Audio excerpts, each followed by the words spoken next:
quite often we want to plot data from several different tables together, like in this case, when each scan from the cyclical thermogram is in its own separate table. So this table contains only one scan. So now if I select the data series and choose plot, of course I get only one of the scans. The easiest way to plot all of them together is to select the tables I want, holding down Shift or Control when selecting the tables in the project tree here on the left. And then I can choose the potential and current data series as before and choose plot.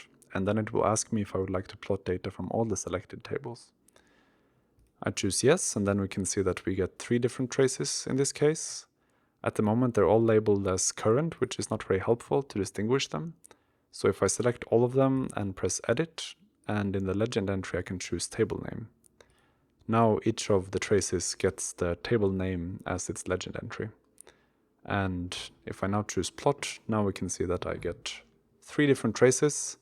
They're all listed here in the legend, and if I click the legend entries, I can show or hide each one.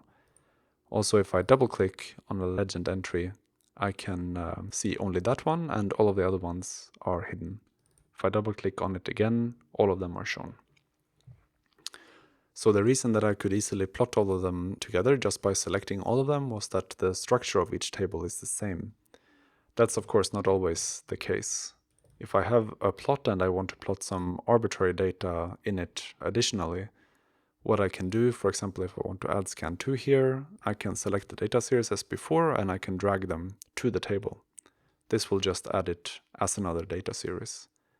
And in fact, in this case, since the tables do have the same structure, what I can also do is select one or more tables and I can drag them to the plot, and that will add them as data series.